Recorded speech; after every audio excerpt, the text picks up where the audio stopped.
This next story has been suppressed by mainstream media. Let's go to Andreas for more.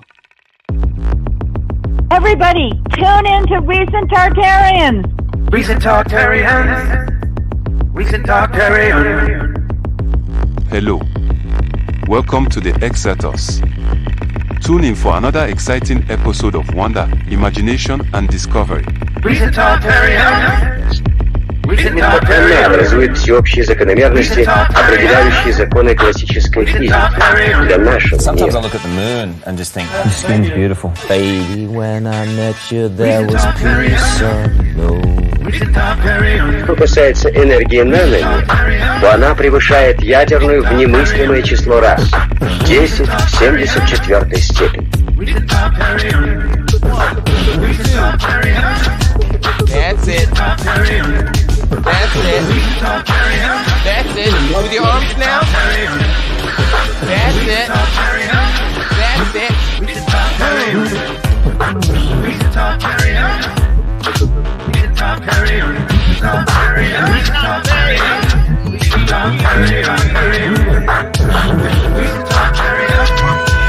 Thank you for watching Xirtus. Keep listening. Remember, if you enjoyed the video, please follow and subscribe and share and support. It really helps. Coming up next, Xirtus. By the way, that's gone. If you didn't record that, that's gone forever. It's gone.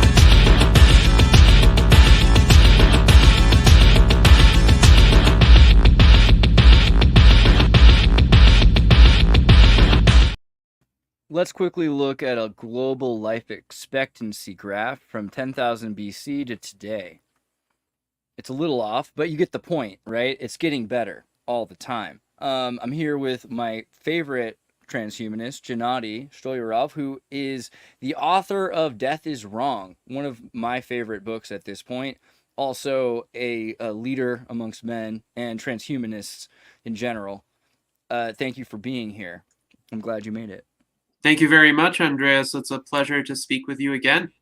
Yeah, I hope that people have taken the time to check out Death is Wrong since our last conversation, because it's something that a lot of people didn't have the opportunity for generations to even consider, right? I mean, except for maybe the most religious people that were creating the idea of life after death. This is maybe the first time in history that we're talking about this as a grand populace that are making our own decisions and thinking about, do we want to die? Do we want to get old? I think also about people like Larry Ellison and Lex Luthor. There was a really cool page I wanted to pull up. 1100 years ago, monks were looking for the elixir of the immortal life, and they mixed together charcoal and saltpeter with cream of tartar and sulfur. Instead of immortality, they discovered gunpowder. Life comes at you fast. So I wonder what you think about along the way that people are working towards this. Some people are afraid that we're going to lose our humanity. Some people are afraid that this might destroy us. But also we have all this evidence around us of people that have been working on this for decades now. We're seeing results all of a sudden. There are people that are looking like they're kind of defying age, and that might be, 120 might become the new 60, right? Like, we're seeing that. I think this could well be the case for at least some people in the older generations, people who are middle-aged, or even some people who would qualify as senior citizens today. We know that aging does not occur at the same rate throughout the human species, that it is possible to modify one's rate of aging. Now, there is a caveat. Today's techniques can only take one so far. So it's possible to modulate the rate of aging for most people by about 5 to 15 years. Perhaps some biohackers who undertake quite extreme regimens might be able to do a little bit better than that and get a 20-year improvement in biological age. To get much more than that, we would need to have rejuvenation therapies that reverse aspects of damage that occur at the cellular and molecular level. And this is where an engineering-based approach, such as the SENS approach, which stands for Strategies for Engineered Negligible Senescence, articulated by Dr. Aubrey de Grey, would come in. The good news is Aubrey has quite a bit of optimism about the time frame over which these therapies might become available. The key is might, because we still need funding and we need public support for this kind of research. But with adequate funding, he thinks there is a 50% probability that they will become available 12 to 15 years from now. That is good news for people who are middle-aged or even older today, because if they can keep themselves healthy for that period of time, then those therapies might arrive in time for them.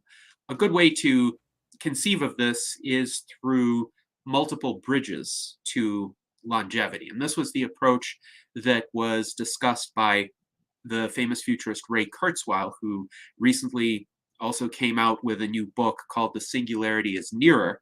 But in a previous book co-authored with Dr. Terry Grossman, Ray Kurzweil wrote about 3 bridges. The first bridge is healthy living. And with healthy living, it's possible to somewhat moderate one's rate of aging. And yes, there is Ray Kurzweil. I also interviewed him at RADFest back in 2018. Right. So the second bridge is biotechnology. Through advancements in biotechnology, it may be possible to achieve more significant age reversal, not just slowing down the rate of aging, but actually rejuvenating oneself. And then if one benefits from the wave of advances brought about by biotechnology and lives long enough to see the next generation of advances in nanotechnology, at that point, we will get essentially the ability to repair the body indefinitely. Think of nanorobots circulating through the bloodstream, detecting any damage at the cellular level, repairing the cells that are damaged, and sending continuous data so that one can actually track one's vital signs in real time. We already have some of this through fitness trackers, for example, and the fitness trackers are becoming more advanced and more sophisticated, but this will be extremely granular data tracking cell by cell, and it will be aggregated using AI to give people insights about exactly what's happening with their health so that they can intervene and catch problems very quickly. Before they happen, which is what we're seeing now a lot of the time. And it's crazy also, Larry Ellison, for like the plebeians who haven't seen him. He's 80 years old. This is one of Steve Jobs' friends, which, you know, I find really interesting also the way that worked out. Because look at 80. I mean, he's looking pretty good for 80. I'm just saying, if you look like that at 50, you're pretty happy. I know dudes who look like this at 45. So, you know, he does look like he's doubled it. He's doing a little bit better than some others are in this game. Brian Johnson even is throwing out an accolade to him. So, I mean, it doesn't seem as irrational. It doesn't seem as imaginary. It doesn't seem as hypothetical. It seems like these are all examples, right? Yes, and I will point out, Larry Ellison used to have an institute which did fund anti-aging research for a few decades. Unfortunately, right. He seems to have stopped doing that sometime in the early 2000s, even though he's sympathetic to fighting death, and he has expressed that he essentially never understood why people accepted death because it seems like the greatest possible loss. But I don't know what happened to lead him to stop funding that research. It seems he might have applied some insights to help himself, of course, not age as rapidly. Gennady, I'm the conspiracy theorist here. Come on, that's my line. No, that's okay. I don't think these insights are anything nefarious, though. Anything that he has hidden. He doesn't necessarily have to share everything he's doing for himself. Right. I just think when people are in possession of these kinds of resources, and more importantly, highly in control of their time, as billionaires are, as Brian Johnson is, of course, as Jeff Bezos is, they can pursue experimental regimens and they can get advice from medical doctors. They can have any assistance that they need to make sure their days are structured in ways that are conducive to healthy living. And most of the rest of us, right, most of the rest of us don't quite have that flexibility, and we have to figure out ways to still treat ourselves decently while attending to all of our other commitments. Jeff Bezos did recently contribute funding to a company called Altos Labs, and Altos Labs works on essentially turning back the cellular aging clock, so cellular reprogramming. In the late 2000s, a scientist named Shinya Yamanaka discovered these 4 Yamanaka factors, which could be used to essentially de-differentiate adult cells back into stem cells. However, these induced pluripotent stem cells, they are essentially equivalent to embryonic stem cells, and they can be used, for instance, to assist in wound healing, organ regeneration. They're great for that. But of course, we don't want to turn our entire bodies into induced pluripotent stem cells. We would want to turn the cells of our bodies into younger versions of themselves. But for instance, you wouldn't want the cells of an infant, you would want the cells of a 20-year-old, for example. So this partial reprogramming is harder to do than getting the induced pluripotent stem cells, and that is what Altos Labs is working on. Now, I will have a critique of Altos Labs, and that is, like many startups funded by billionaires, for whatever reason, it's a bit shy about its ambitions and a bit secretive. So it, for instance, says it's not a longevity company, it's not an anti-aging company, it's a partial reprogramming company. That was what one of its spokespersons said about a year ago. And it was kind of strange because partial reprogramming is an anti-aging approach. If it is made to work, it would improve human longevity. But they don't want to go out and say that. And it's similar to, say, Calico, which was co-founded by Larry Page and Sergey Brin. It is a subsidiary of Alphabet, and it is doing some fundamental research in the biology of aging, but for whatever reason, Calico chooses not to make a whole lot of public statements about its work. So it has published a couple of papers here or there, but not a whole lot is really known about the research that it undertakes. So when I go to conferences about age reversal, longevity, rejuvenation, radical life extension, whatever names you want to use for it, I don't see people from Calico and I don't see people from Altos Labs for whatever reason. And I do wish they would participate, because I would be fascinated to know a bit more about their research.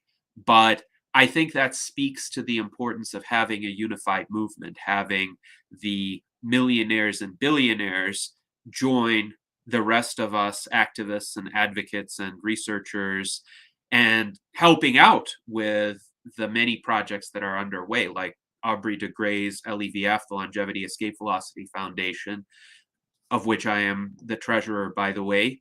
LEVF needs money for more robust mouse rejuvenation studies, since our first robust mouse rejuvenation study has shown significant improvement in terms of the lifespans of mice that receive combination treatments as compared to the control mice. And we need to fund more studies with more treatments and a better baseline. So give all of the mice rapamycin, give them exercise wheels, and then on top of that, apply experimental treatments to see what difference those treatments in particular could make on the lifespans of the mice. But more money is needed for that.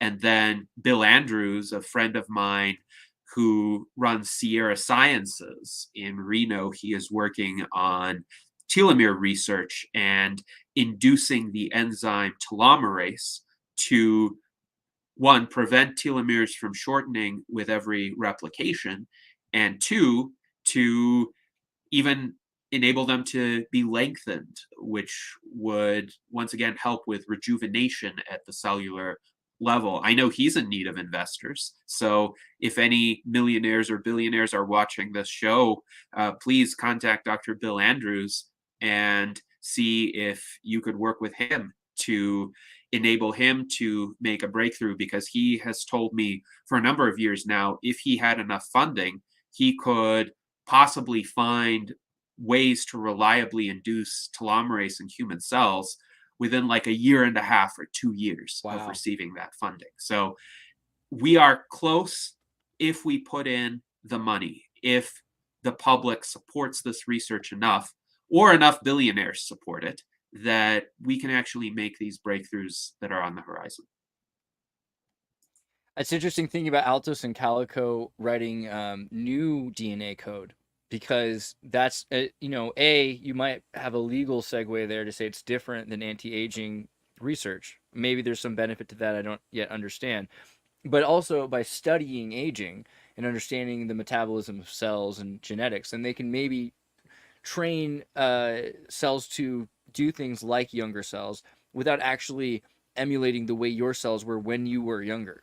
There might be another way to do it that they come up with. That might be part of the plan. It's possible.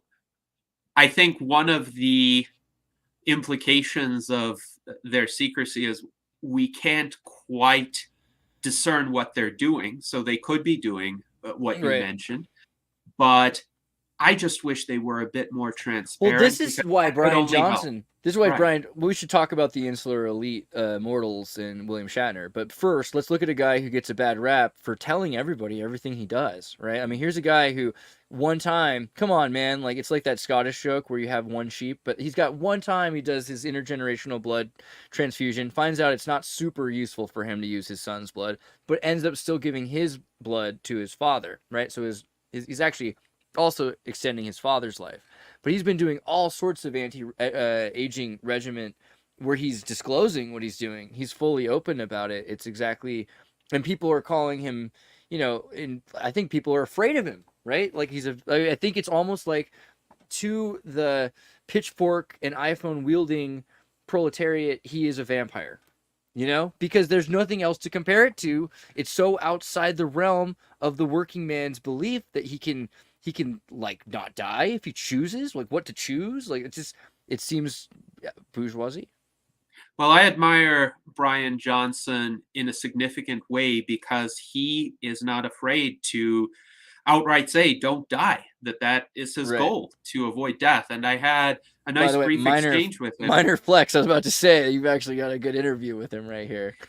Yes, indeed. It was a brief conversation at Longevity Summit Dublin in 2023, but I asked him a question and he had to pause to consider his response for a moment, because I asked him essentially, well, what can we do to get more people in his position to outright say, don't die, to outright express the position that they want to reverse aging and solve this problem of mortality that befalls all of us. And he did have to think about the answer a bit, but he said, perhaps the friction is what we need to succeed, that somehow the opposition from the establishment, if it's particularly strong or vocal, could galvanize us to actually make these breakthroughs and motivate others to participate in the movement. So that's an interesting perspective, but it seems he's willing to take on the controversy. And it's interesting. Sometimes he intentionally courts controversy. I've heard another friend of mine, Mark Hamalainen, who runs the Longevity Biotech Fellowship and is actually helping to train the next generation of anti-aging researchers. He mentioned to me that Brian Johnson said something along the lines of, if 50% of people don't hate you, then you're not being controversial enough. You're not pushing the envelope sufficiently. And it's a bit of a different strategy than I pursue. I actually pursue a very nice strategy by comparison. I try to be friendly with as many people as possible, even if they disagree with me. But Brian Johnson definitely does like to push the envelope and sometimes likes to play into the stereotypes that there's a people have difference between, like you're from Belarus, you wouldn't want to be rude in Belarus. Like I feel like he's from Utah, and there's a thing called Mormon nice, I feel like that's also, he's coming out of that, and so you get a little reactionary, you get kind of interested in disturbing things. But also we kind of mentioned this earlier, there's a fundamental spiritual almost level of humanity that seeks immortality, that seeks to defy aging. It's something so primordial. It's not actually alien to us at all. It's something that's part of every tradition. Everyone has some kind of thing where they come back slightly different or they stay the same. Yes, absolutely. And if you think about the earliest known work of literature, it's the Epic of Gilgamesh. It is about the pursuit of immortality. So as early as humans were aware of mortality, aware of what happens to other people and what would well happen to them in the long term unless something were done about it, they were seeking for ways to either escape it or to make peace with it. And escaping it in pre-scientific times would necessitate a recourse to mythology or religion, to some idea of the persistence of the soul, of the persistence of the self in another realm, because it really is inconceivable to think about one's own self, one's I-ness, as I call it, not existing. Really, if you try to imagine it, you can't, because you can't imagine the complete absence of anything. It's not like a long sleep. It's not like just a stasis, because you're not even aware of anything. You're not even remembering what happened before. It's as if you never existed. And that, I think, is such a frightening idea that humans throughout history have resorted to every possible means to try to figure out how that wouldn't happen or how to make it not happen. And as somebody who is an atheist and materialist, I would say, unfortunately, there is no evidence that the self persists beyond the existence of this body. I think the self is dependent on a very complex array of biological processes. I think even a theist would, all right, so a theist would have a hard time unless you wrestled it out for a second, maybe. But if you think about what theists believe, it's usually that you become something different. You have a tabula rasa with reincarnation. The idea of I-ness and self is still different than a theist would say about a soul, right? Because a soul is separate from your memories. So you're talking about a very specific thing, and it's something that you're trying to perpetuate the memory. And what is life really but memory? So to perpetuate life is to perpetuate the ability to remember what happened and to execute decisions and choices on that. That's all DNA is doing. That's all your cellular level is doing. So I don't see that as something that's even a conflict with, you know, with the soul or Geist or energy or anything else like that, because that's not something that offers you the perpetuation of the I-ness or memory. That's something separate. Right. And I will note there are many theists who are transhumanists who do embrace the pursuit of radical life extension in this world. At RadFest back in 2018, I met an older Christian gentleman. He was Catholic, and he and I had a lengthy philosophical discussion over breakfast. And he said he was interested in anti-aging. He was interested in the technologies being discussed, but he wouldn't want to live forever because he believes in God, he believes in heaven, and he eventually wants to go there. And I told him, well, do you want to live to be 200 years? If this technology allowed you to be 200 years old and continue doing good works in the name of God, would you take that? And he said that yes, he would. Yes. So essentially, I told him at that point, you and I are aligned, because in order to achieve a lifespan of 200 years for you, the precise changes that I and other transhumanists advocate would need to happen. And then when you're 200 years old, we can talk again about whether you would like to live further and perhaps do more good works in the name of God. But I think as long as people support this movement in the right direction, in the direction of extending life, they are our allies. And if you think about a lot of religious teaching, it involves helping the sick. It involves healing those who have been injured. Even the stories about Jesus talk about how he cured the sick, how he made the blind see, how he made the lame walk. And that is a set of very transhumanist kinds of transformations. So, 100%. yes, as I like to say, religions evolve too, and they evolve in response to changes in technology, changes to society. So the Christianity of today is not the same as early 2nd century or 3rd century Christianity was, for instance, and it's not going to be the same in the future either. And as these technologies advance, religions, in order to remain relevant, will have to contend with them and will have to adjust their theological interpretations accordingly. And there is a Christian Transhumanist Association, there's a Mormon Transhumanist Association, speaking of Mormonism, and it's one of the most numerous transhumanist organizations, actually. If you think about Mormon theology, it talks about man becoming more God-like and people having their own planets. I like it. I'm a fan. Let's think about William Shatner. He said, how do you stay young? How do I look so young? He said, like, I drink the blood of young runaways. That was his quote. But I think he does something a bit more interesting. Looking at William Shatner, where'd I put his picture? I just lost him. William Shatner. Yeah, so I actually met William Shatner on a few occasions, but last time in February of this year at the Biohacker Expo in Miami. And he is 93. He was already 93 at the time. And he looked like he was in generally good health. Now, he did have an injury from a riding accident that happened when he was 91.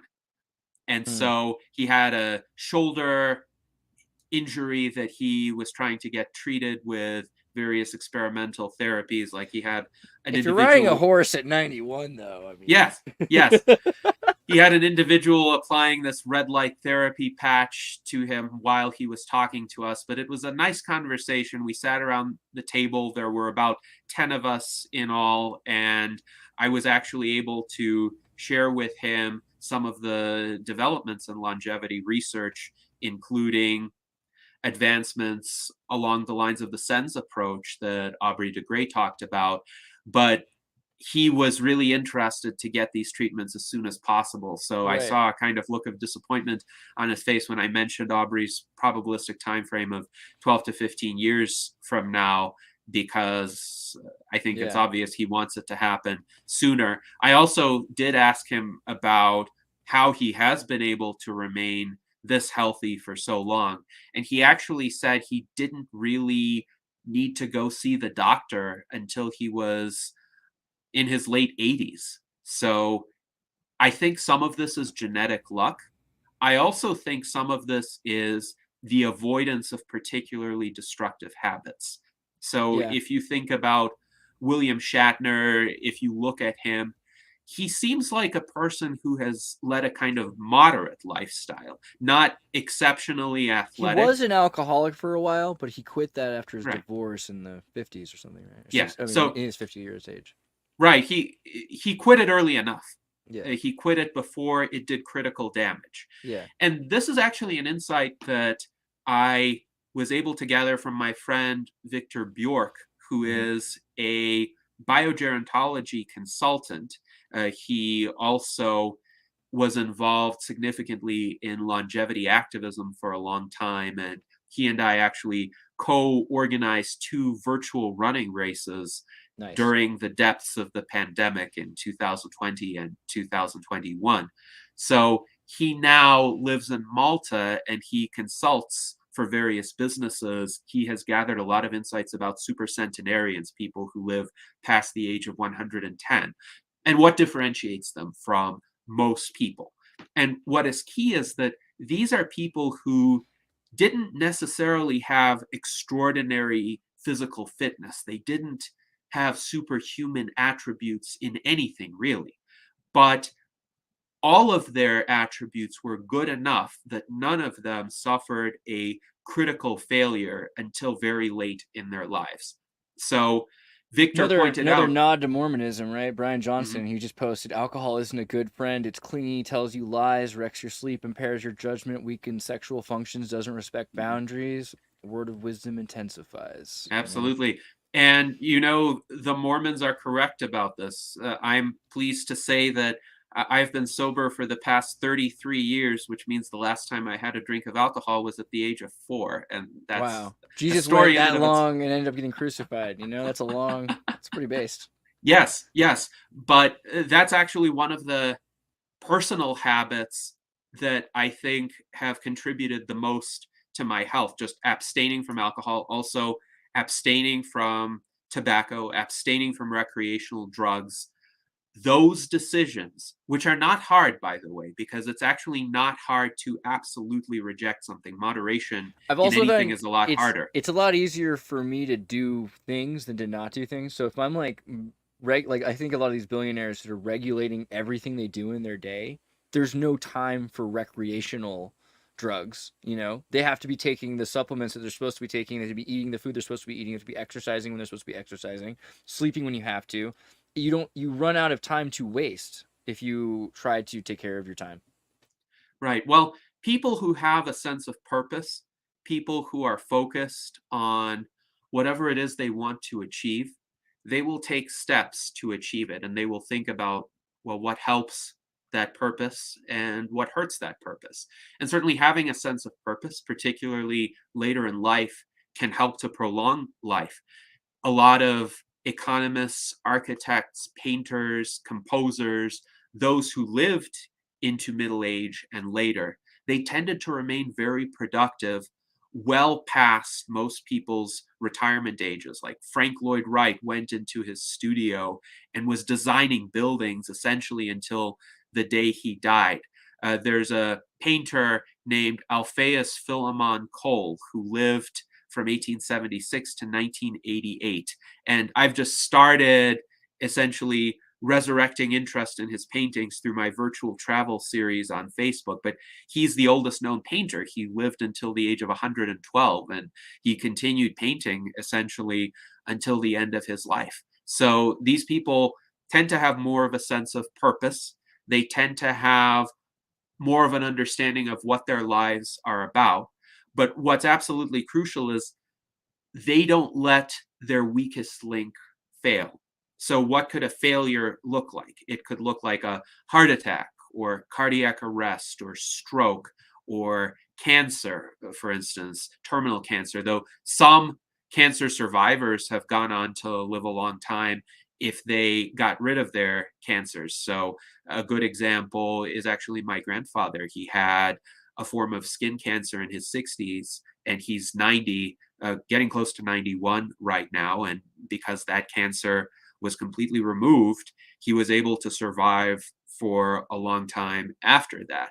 So it's a question of, does one let any system, any part of the body get so bad, so damaged that it can fail critically and kill one?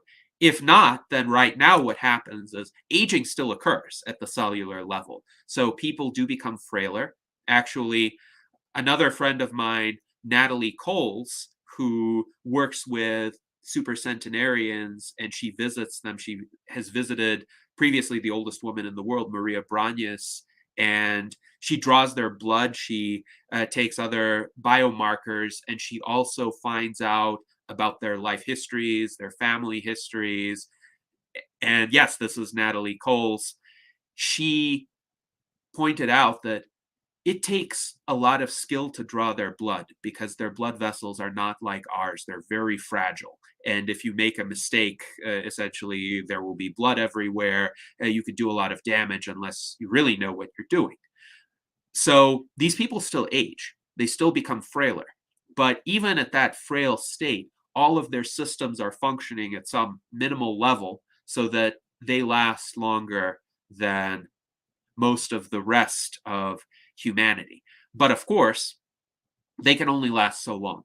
And right now, the upper known limit to human lifespan is 122 years. That was Jean Calment, the oldest yet known woman who died at the age of 122 in 1997. So we want to break that barrier. We want to overcome that. But you can't overcome that if your body just keeps becoming frailer and frailer. And yes, here's Natalie with Aubrey. So Aubrey has been visiting some supercentenarians as well. You need to rejuvenate people if you want them to live past 122. And hopefully, with the treatments that are on the horizon, this will be possible. This hopefully will be possible for Larry Ellison and some others who are in their 80s Right. today. I mean, it's hard not to. I mean, I can't just speculate that, but the range of Trekkies and transhumanists, I would imagine there's kind of a milieu there where the kind of there's an intersection.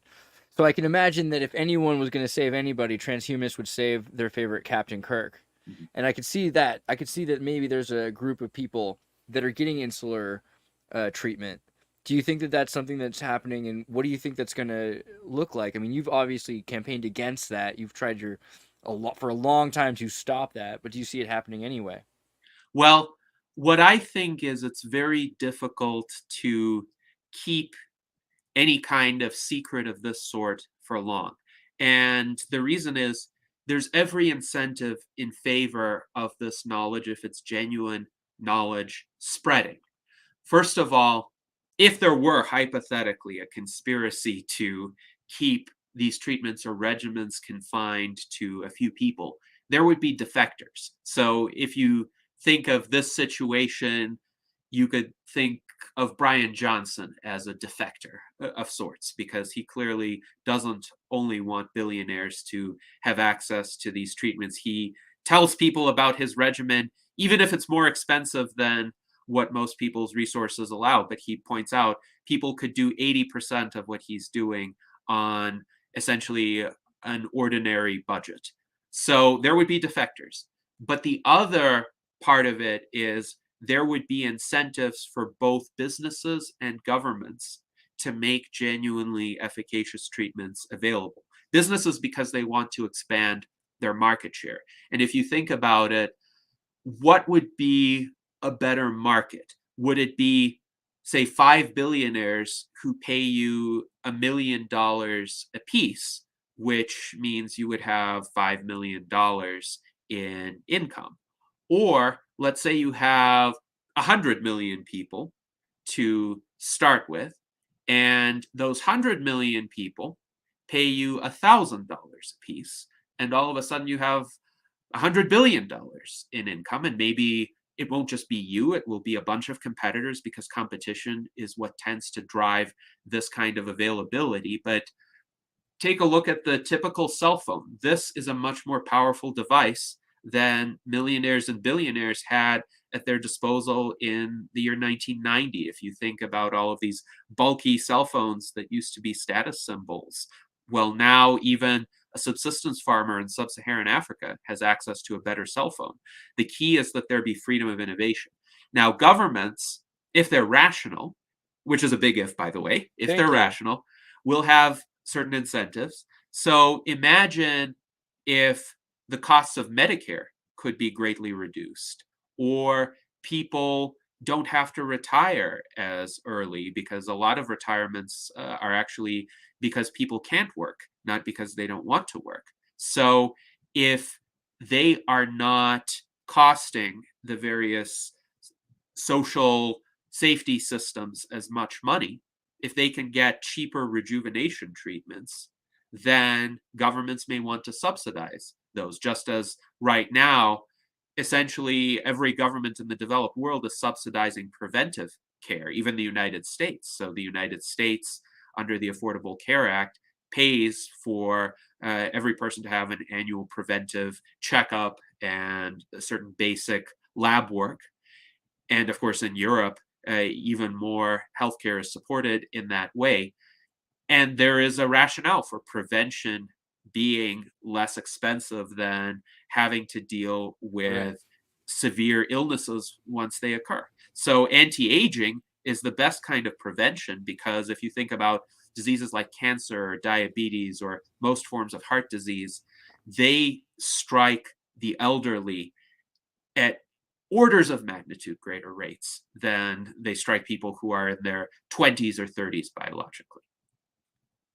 You also end up with an educated worker, which might be problematic for some people, but beneficial for others. I think also we've seen examples of this, though. You're right. Like, look at Apple. They got in trouble for it, but they were giving out watches that did this amazing biofeedback and is very great for preventative care. And if you have a bunch of people that you want to keep alive working for you, then this is a very practical thing. Can you conceive of the other side of it, though?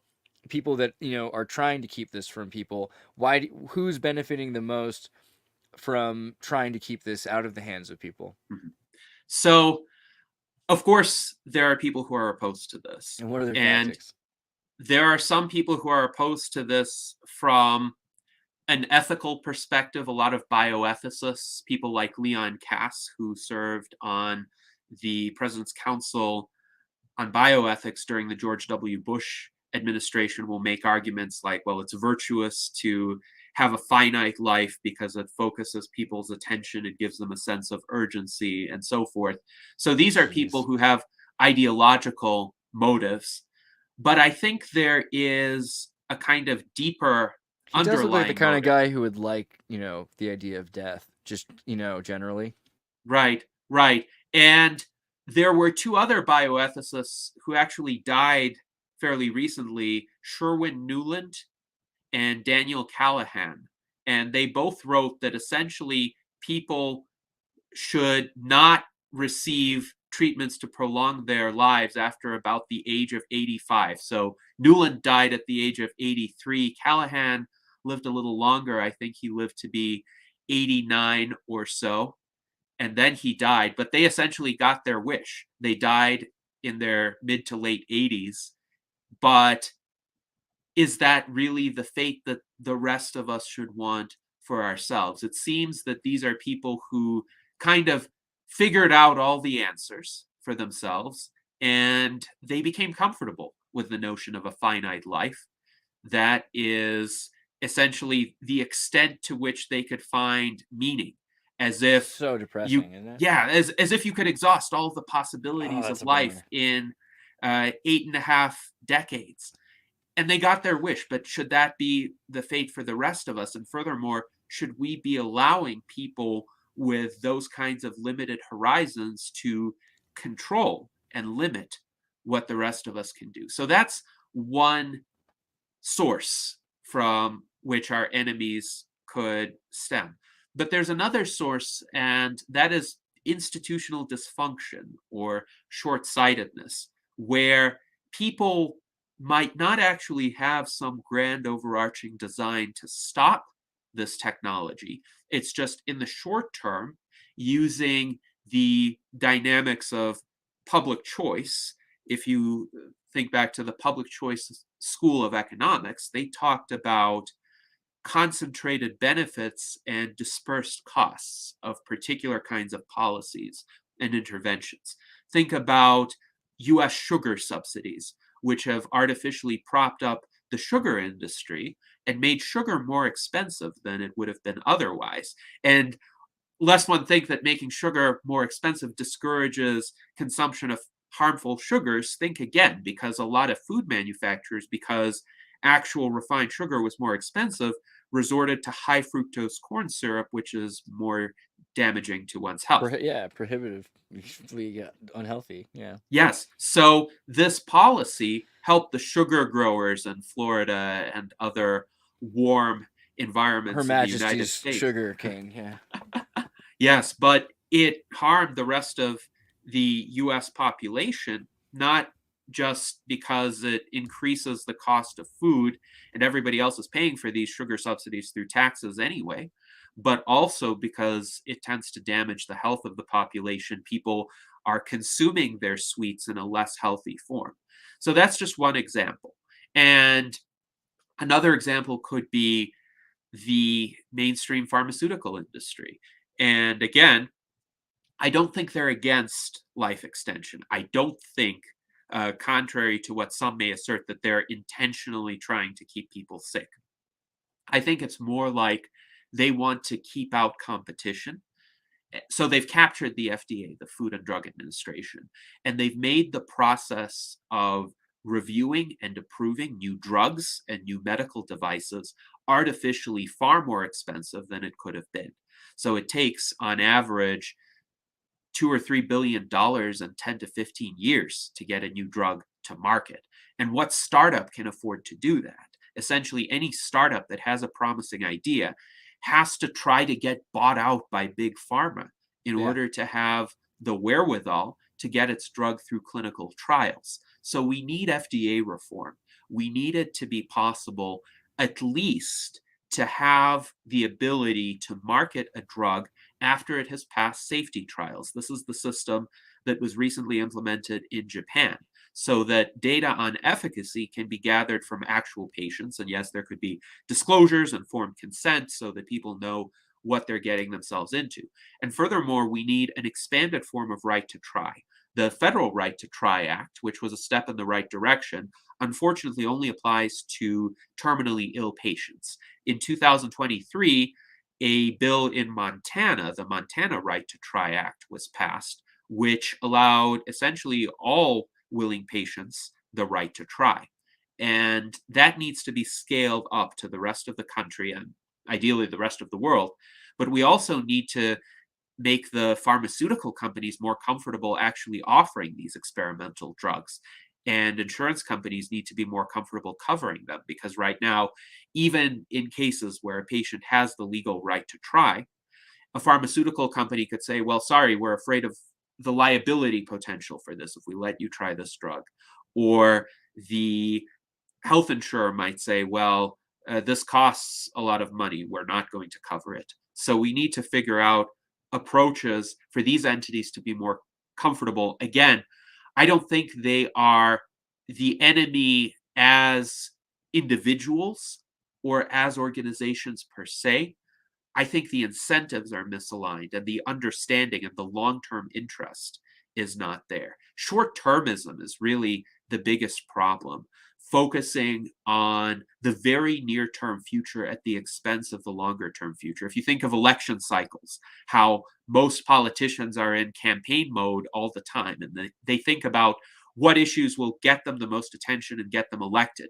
And these tend to be the wedge issues. These tend to be the issues that get people riled up, the culture war issues, not issues about the progress of science and technology and the long-term future of our civilization. Or if you think about business incentives for publicly traded corporations, they're focusing on the bottom line, the quarterly earnings report, the stock price. And this doesn't have to be the case, by the way. You can thank or blame Jack Welch of GM for that kind of mentality. But if they were to focus on the longer term, they would realize this technology is really going to be fundamental to how people experience life in the future, and they had better invest in it now so that 20, 30 years from now, their companies are not displaced from whatever market dominance or influence they may be enjoying today. So shifting people's frames of mind, getting them to think longer term, that I think is our major objective. That's what I'm trying to do with the US Transhumanist Party and all the discussions that I engage in. Absolutely, with the salon. I know also we talked a bit about cryogenics and Greg Fahy, and I think that would be interesting to bring up. You saw him recently, correct? Yes, that's right. So I attended RadFest in Anaheim, California. He was one of the presenters there. Always very interesting to hear updates from him. He has conducted the TRIM trials, TRIIM, which attempt to rejuvenate middle-aged individuals. And he works in particular on thymus rejuvenation. So the thymus is an endocrine gland that essentially wastes away fairly early on in a person's life. So by the time somebody is 50, they barely have any of it left. So he was able to successfully regenerate his own thymus. And this is what he's offering in the experimental trials as well. So that's one area of his work. And he has a company called Intervene Immune that does that. He has another company called 21st Century Medicine, which focuses on improving cryopreservation techniques. He was really a pioneer in a cryopreservation technique called vitrification, which essentially turns the tissues of the organism into a kind of glass-like substance to prevent the damage that occurs from straight freezing a set of Ice tissues. crystals don't pierce it. It's amazing. Right.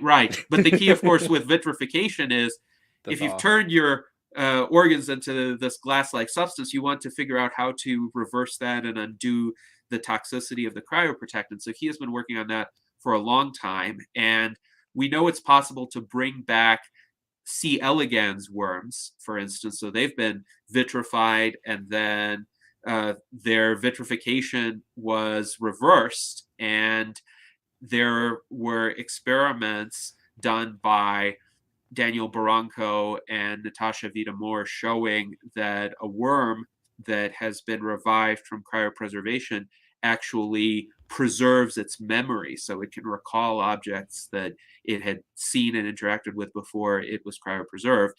And more recently, Greg Fahy performed experiments with rabbit kidneys, where he and his team vitrified rabbit kidneys, and then undid that vitrification and reimplanted them back into the rabbits. And there's a rabbit now in the 21st century medicine facilities that has been living a normal life for over a year after with the glass kidney. This is like, I don't know if this is like Perseus and Medusa. I haven't quite figured out the myth here, but there's something about turning people into stone and back again, which is magical. I'm pretty into this idea. This is pretty interesting stuff. So you'll be hearing about the rabbit hopefully sometime soon, sometime within the next year. Wow. But Greg Fahy himself is in his 70s, and he doesn't look like he's in his 70s. Yeah, he looks like someone in his 50s. Yeah, let me pull back up his face again, guys, just so you can see again. Like, so this is what I mean. And I think also when we talked about those guys who died in their 80s, I wonder about how old their parents were, right? Like maybe their parents died of alcoholism or something younger, or had a heart attack. Because I'm so used to, and it sounds like you as well, I have near centennial and super centennial ancestry. Like a lot of my family, both of my grandparents on both sides lived into their late 90s, and their parents lived, some of them, into like 111, I think, is my great grandfather. And so I'm familiar with people who live very long. It just seems like to die 80 is almost to die young to people that are used to living a long time. I know Japanese people that similarly are familiar with this. And yeah, if your grandfather's alive right now, it would be insane to cut that short, right? I think that's a big part of it. We're living in a different world than some people. Absolutely. And in Japan, if you think about it, the average life expectancy right now is around 84. So that means that a decent percentage of the population, perhaps 50% or more, because there are going to be some extreme early deaths, of course, to skew that average down, but 50% or more of the population live beyond that now. Right. And if you think about it, that is an amazing achievement of modern civilization. Life expectancy was below 40 everywhere in the world during the year 1800. Think about that. And that was, of course, skewed downward by a lot of infant mortality, by a lot of infectious diseases. This was before the germ theory of disease was widely adopted. This was before surgeons washed their hands. This was before public sanitation systems. This was back when people thought that the thing that caused you to get a disease was something called miasma, which was essentially a bad smell emanating from somewhere. And, you know, if you think about it from just an intuitive standpoint, that kind of makes sense. If you avoid things that smell bad, you're less likely to actually catch the pathogens. But what people didn't understand, of course, is these pathogens could be invisible. They could occur at a microscopic scale. Just because you can't smell some large mass of disgusting matter doesn't mean that the pathogens aren't there. So that breakthrough was important. And of course, in the 20th century, antibiotics saved a lot of people from bacterial diseases. And there were huge advances in medicine for heart disease, for instance, open heart surgery as an example. So many people used to die of heart attacks, and if they even had a heart attack and were saved from it, not much could be done to prevent the next heart attack. But right now, if a person, say in their 50s or 60s, has a heart attack and they're able to get to the emergency room in time, chances are they will be able to get the surgeries that they need to survive another few decades. So that has been a massive advancement. Cancer rates have increased, but cancer rates have increased largely because people have been living longer, long enough to get cancer. Before the 20th century, yes. Before the 20th century, cancer rates were lower because most people were dying before the age where they were statistically likely to get cancer. You don't think, though, that I mean, I feel like it would be hard to say that we don't have environmental factors now that we didn't have in the past, which might be aggravating cancer. I think there could be. I don't have all the data, though. Sure.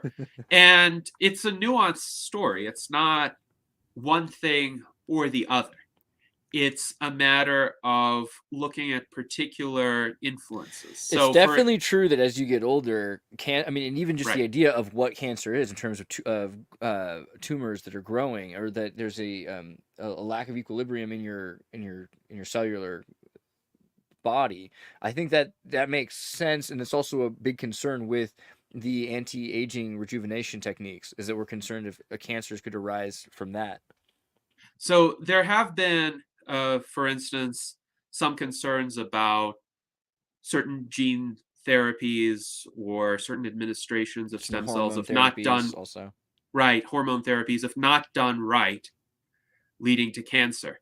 And an example of that was in 1999, there was a teenager named Jesse Gelsinger who got an experimental gene therapy, and he got cancer and died. And that essentially resulted in a moratorium being placed on gene therapy research for a few decades, which is tragic. I think more care should have been taken in his case, but also stopping an entire branch of research because of that kind of consequence is quite detrimental in the long run. And Dude, it is an extreme overreaction. Yes, he died in 1999, September 17th. Oh, well, it looks like tomorrow is the 25-year anniversary of his death. So it's fitting to talk about this. Timely. Right. And I think it speaks to cognitive biases as well in the human psyche. That's another aspect that transhumanism seeks to overcome, because I think people tend to be overconfident about something if a bad event has not happened recently. But if a bad event has happened recently, whether it be a terrorist attack, an earthquake, a wildfire, a hurricane, people tend to overreact to that because it's within their salience frame. So they think it is a much bigger threat than it actually is. There were opinion surveys shortly after September 11th, essentially asking people, well, what are you more afraid of? Are you more afraid of dying in an airplane that has been hijacked by terrorists, or are you more afraid of dying in an airplane crash? And what's interesting, or type 2 diabetes would be I'm more afraid of that for sure. Right. And that kills more than airplane crashes, a lot more. But the interesting part of that particular opinion poll, and there have been others like it, is that the former category is subsumed within the latter category. So dying of an airplane crash is by definition more likely than dying of an airplane crash caused by terrorism. It's like saying dying of a gunshot wound is by definition more likely than dying by a gunshot wound caused by your neighbor Joe Smith. But if somebody really doesn't like their neighbor Joe Smith, they might be more afraid of that particular scenario than the generic death by a gunshot wound. And it's all a matter of how one frames the question, really. Do you have, also Dr. James Wilson, right? He's the guy who did that. He did the what's it called? With the boy, what we were just talking about? Yes. The experiment. And he's fascinating. I don't know if you looked into him, but there's this thing about the redemption of James Wilson and talking about gene therapy renaissance and how, he was just so ahead of the time. They didn't have simulation software. But gene therapy is just, it's so ubiquitous now to the research. And here's the guy who we said, oh, you were just a little too You're a little too trigger happy, you know? Mm-hmm. And, tragically, it's possible for some people to be completely right, but ahead of their time, or mostly right, but they made some misstep somewhere along the way. And it's really an accident of history that they weren't given greater recognition. But gene therapy has come a long way. So the FDA has been authorizing some gene therapies for rare diseases now. And what's more, Liz Parrish, who Oh, I was is just about to a pull her friend up. of mine, yes, she in 2015 became the first person to receive a combination gene therapy specifically for the purpose of reversing biological aging. So it was a combination of gene therapies to induce telomerase, which I mentioned. That's the enzyme that allows telomeres to lengthen, and follistatin. So she does not look her chronological age either. She is What a actually gentlemanly way to put 53. that, by the way. Yes. Oh, she's well, doing really, yeah. really well, you know? Yes, she's doing pretty well. She's looking pretty good. Let's be honest. She looks like someone in her 30s, but she's 53 actually. She's beautiful and she's brilliant, and she's doing BioViva, which is the telomere, gene therapy company, right? That she's started. So fascinating, right. Brilliant person, but also she's got, what do you call it? She's got some skin in the game. You know, she's actually doing this with herself. It's not just yeah. I don't know. Interesting stuff. What do you think about the BioViva and the work she's doing generally? I think it's really important work, and few people have the courage to do it. So she herself, of course, had to go to Columbia to get this experimental combination gene therapy. And really, what BioViva is doing is it is getting patients connected with clinics and providers who would be able to perform these gene therapies for people who are suffering from rare diseases and degenerative conditions for which there's otherwise no real treatment or cure right now. And you're not allowed to do it anywhere else. It's crazy. Mm-hmm. So it's giving these patients the opportunity to extend their lives, and the opportunity to it's avoiding pharmaceutical billionaires buying out these products and these research clinics. It's actually kind of like giving these smaller clinics the opportunity to experiment and to progress in this science, which is something that they've been inhibited from doing as well. It's crazy. It's amazing. Yes, absolutely. And actually, Liz Parrish is an advocate for a concept called best choice medicine. She wrote a paper on it together with Dr. Bill Andrews, whom I mentioned. And the idea of best choice medicine is essentially it's even more expansive than right to try. So if a patient thinks that he or she could benefit from a particular experimental treatment, the best choice medicine pathway would be established to enable them to do that. And I think this is a very promising concept and a highly important one to advocate for. Hopefully, we can get the FDA and policymakers to listen, because as in the AIDS epidemic in the 1980s, I think it's possible, if there were enough public support, enough advocacy, sufficiently strong advocacy for it, these policymakers would realize, what do people really have to lose here? If they're dying, if they are suffering from degenerative diseases, why not allow them that option? And why not allow them the option to try to become healthier, to try to extend their lives, and also to make their own decisions? Because patients are smart. They're not going to recklessly gamble with their health, especially if they are the kinds of people who would seek out these treatments. It's likely they're highly health conscious and they carefully consider various treatments already. So because they want to extend their lives, they're not just going to try something because somebody said it might work. They're going to do their own research. What about a concern? I mean, we've kind of talked about the insular elite immortal situation, but what about genetically modified super soldiers from the U.S., Russia, and China. The idea of a Unter and Übermensch class emergence because of the availability of some of this technology. Do you have any concerns about that? Well, suppose that there were such super soldiers. Suppose that some country were pursuing that project. Those soldiers have families. They're not exactly at the top of the societal hierarchy right now.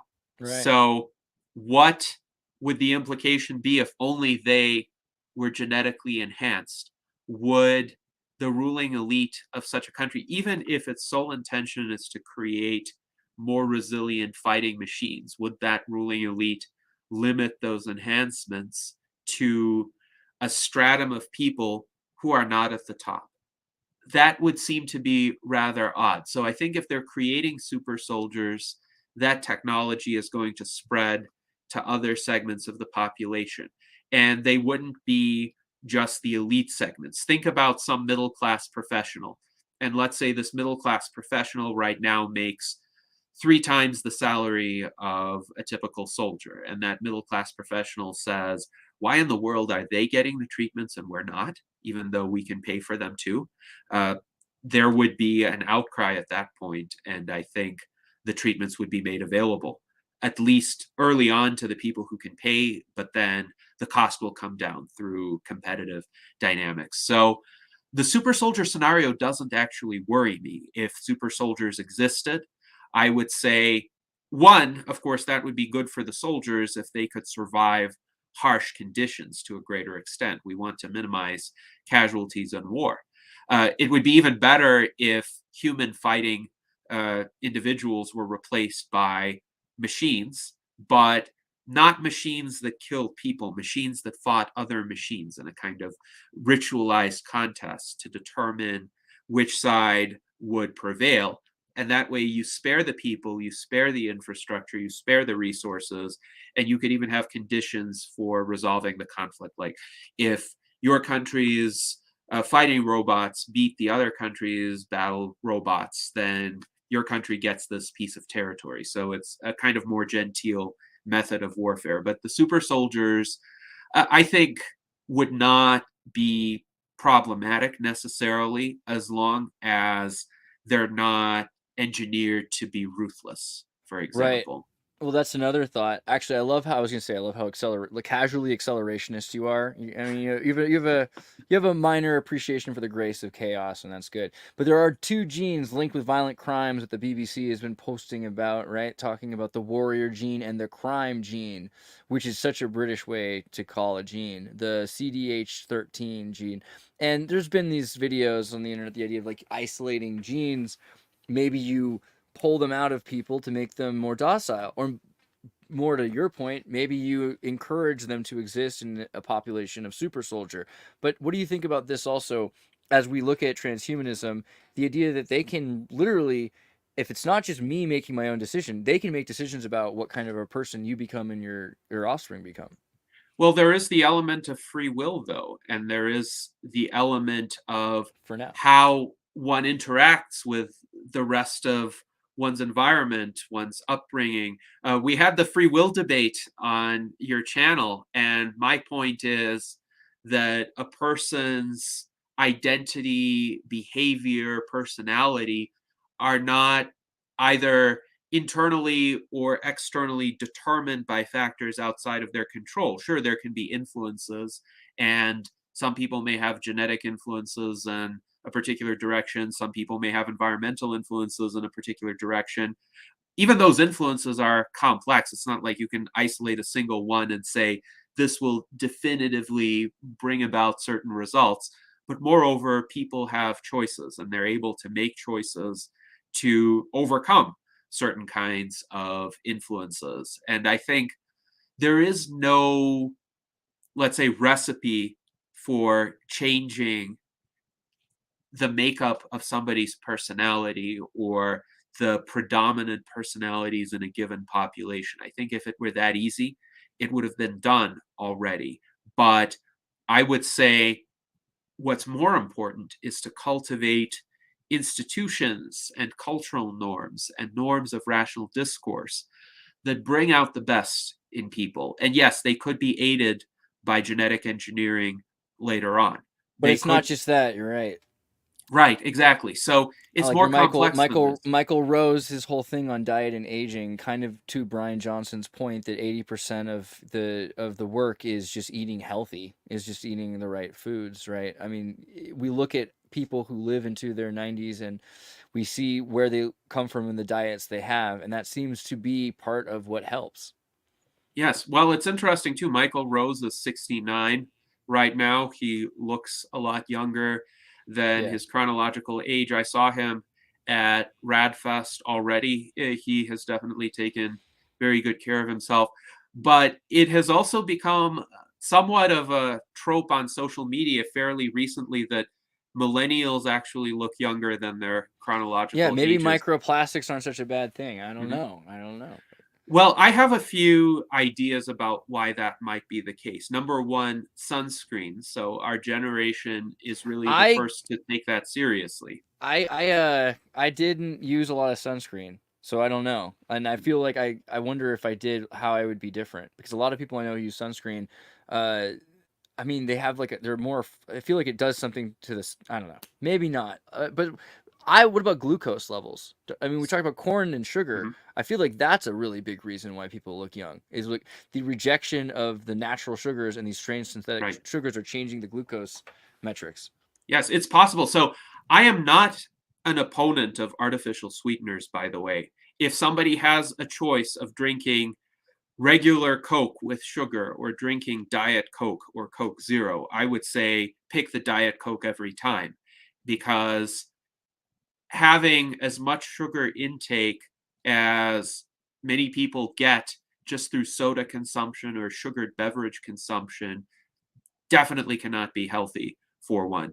And I'm not the person who rejects all sugar consumption either, but I think having options, having foods with artificial sweeteners or foods with reduced sugar content does help. Of course, for our generation, the sheer variety of food products has increased greatly. And that could help for people who are health conscious. But here's another factor that I think is important: what the early lives of people in the millennial generation were like. Because the millennial generation essentially suffered a bit of a culture shock kind of in their early 20s when the Great Recession happened. And all of a sudden we realized, oh, the world is not at all like we were brought up to believe. But we were brought up to believe that the world was essentially a benign place.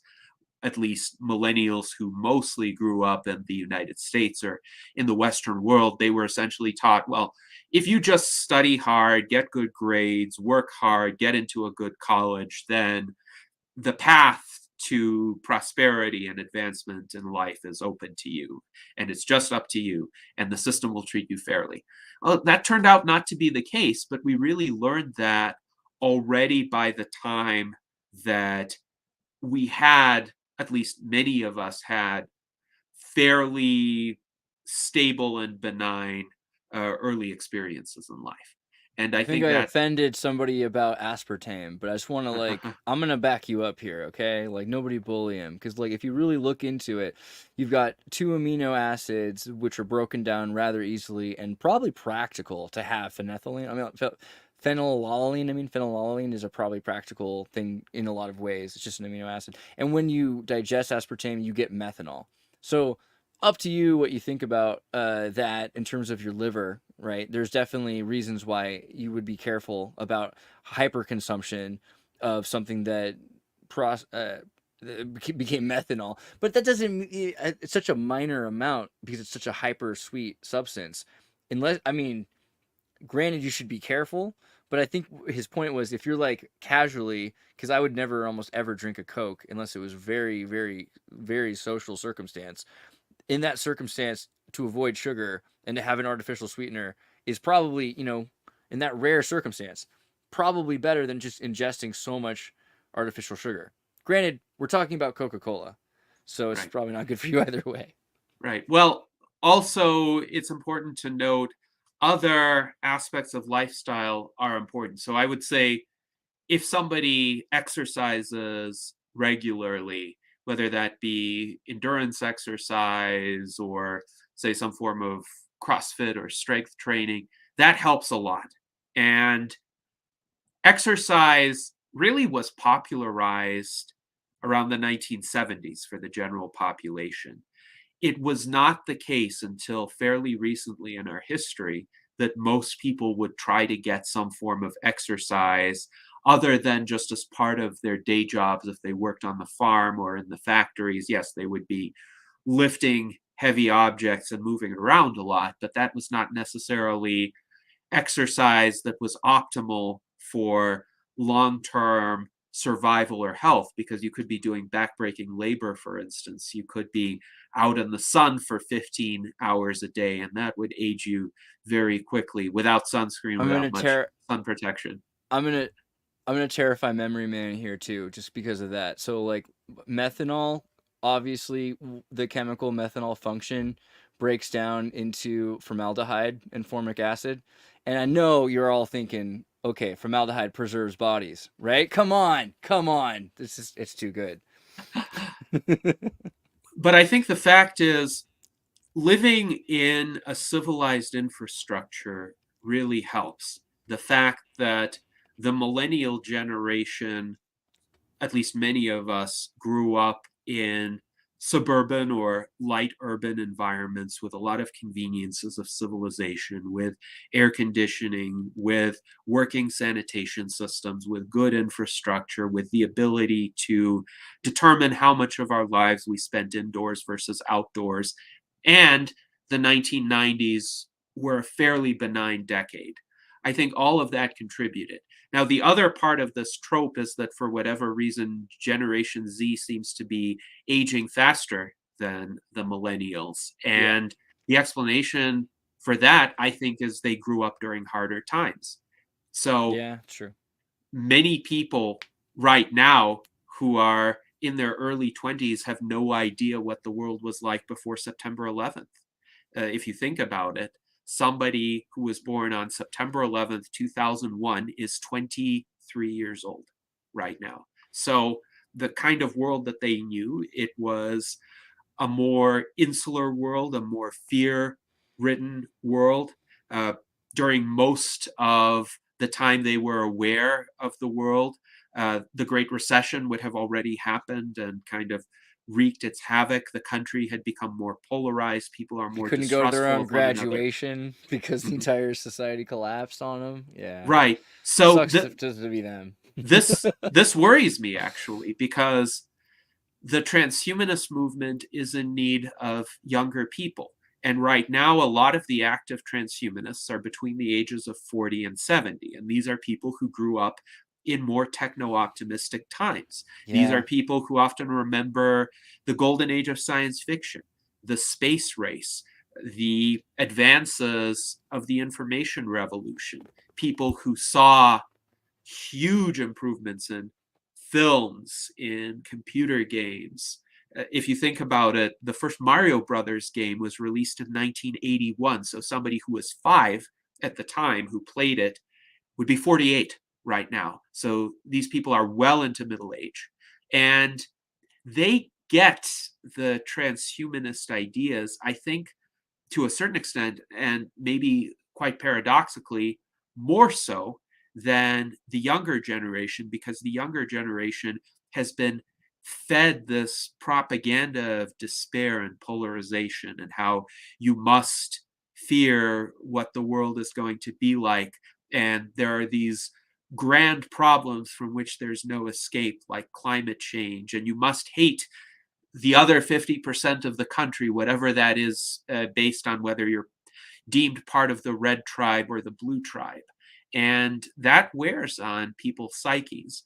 And what I really worry about are intentionally self-destructive behaviors on the part of the younger population, because tragically, there is an epidemic of drug use, and drug use to the point that it's causing overdoses. There is an epidemic of suicides. And my message is death is wrong. Brian Johnson's message is don't die. And I would say to the younger listeners here, the number one most effective thing you could do to not die, to radically prolong your lifespans compared to what they would be otherwise, is just don't take any recreational drugs. Don't take any substances that could have an extreme adverse effect on your body. If you think of one type of life decision that could make the difference between, at the very least, say, dying at 30 and living until you're 80, it would be that. And most likely it's not going to be 80. If you live until you're 80, we will be in a dramatically different world, and it would probably be quite easy for you to get to 120 or 150. So this is just really important. This is a point that I feel I need to drive home after so many recent events. Hold out a little longer, kids. It's worth it. And I think that's also where to go with this conversation, is that things are changing so fast. We started out talking a couple of years ago, I think, about this, and it was, kind of quieter, but we could see, hey, there are things happening. Now we see the faces of people that are living this lifestyle. We're seeing the consequences of that existing. So this is today. We have to wonder, if we look at how telescopic evolution of technology is, it's crazy how much further we are with AI. And I don't just mean making pictures, but even that, looking at your pictures, by the way, are great. You're doing amazing stuff with your AI. But thank you. The AI data informatics systems for looking at DNA and how it's metabolizing is so much more advanced today than it was 18 months ago. It would be like 10 years of human work that just happened. So, I mean, also we could talk a bit about the work of David Sinclair, and how things are changing with that. What do you think about where we're going? Because if we just stay alive a little bit longer, it looks like we're going to have all the answers.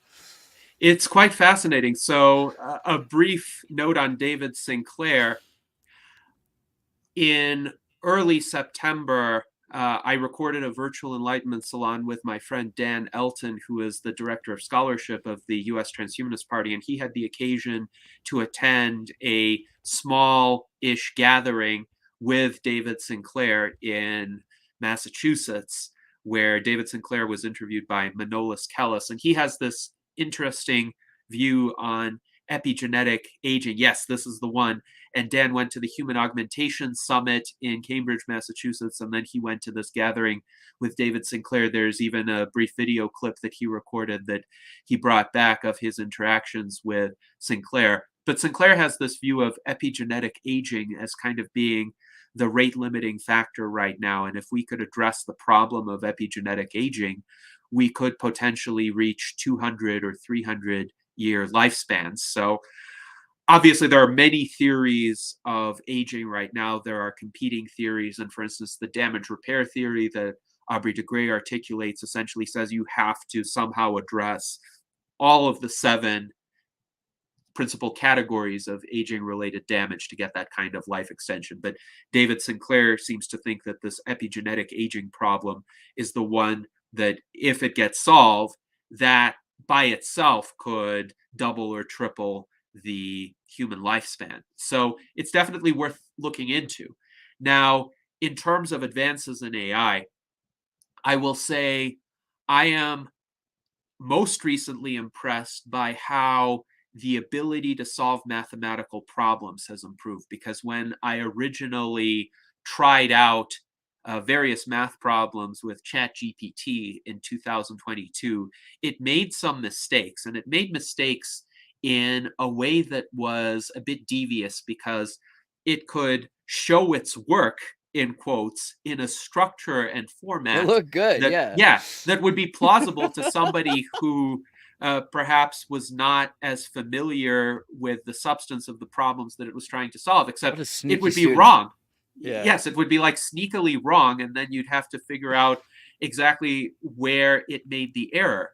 But most recently, I tried asking ChatGPT, which is now powered by GPT 4.0, which is the latest model from OpenAI. They have the new one, 01, right? Oh, really? Yeah, and that one, yeah, keep going though. But this one was powered by GPT 4.0 based on my understanding. And I actually, back in the late 2000s, published various study guides on my website, The Rational Argumentator, under this section, Free Tools for Rational Education. And I asked it some math problems, like some problems in combinatorics, where, again, the answer isn't just found through rote memorization. For me to write out the solutions to these problems, I needed to do a lot of thinking and stepwise showing of work. And at the time, there were no other solution keys like that online. So I asked ChatGPT to solve these problems and show its work, and it got the correct answer every time that I asked it. So this is a significant advance, I would say. I'm gonna, because you brought that up, and it's amazing that it's able to do that now. That's kind of the thing, by the way. Like, it used to be a psychopath, but we're like, let it be a liar. Let's see how it goes. They started with Microsoft working with OpenAI.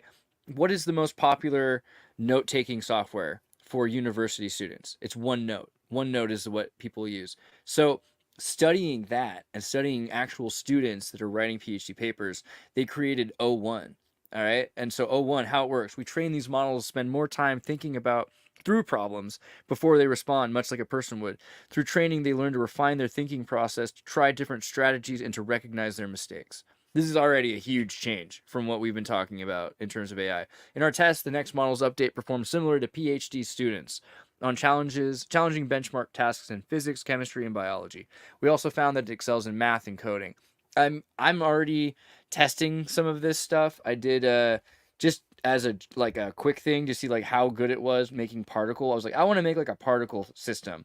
And look where I'm at here. Just like you can do, this is like built into a web page now that I wrote with a text I copied from ChatGPT 01. So yes, we're far beyond where we were 6 days ago, let alone a year ago. I mean, it's just crazy where we're at. This is astonishing, and perhaps the information that I'm relaying is about 6 days old now. But I've had a lot of fascinating experiences with image generation. So one of my complaints about the early image generators like DALL-E 2 or the early Midjourney was that while they were very good at essentially procedural generation, creating landscapes, for instance, or other so-called natural elements which have various irregularities. So if they have one irregularity here, another irregularity there, you wouldn't really distinguish them from a realistic object. But it does matter with man-made objects like buildings, for instance, or furniture. You would know if your chair didn't have the proper number of legs, or if it had some strange protrusion. You would know if your windows were not symmetrical, for instance, or if your building had architectural details that just don't make sense for whatever reason. You can intuit it naturally to an extent. It's amazing how we have that almost mechanical ability to intuit that,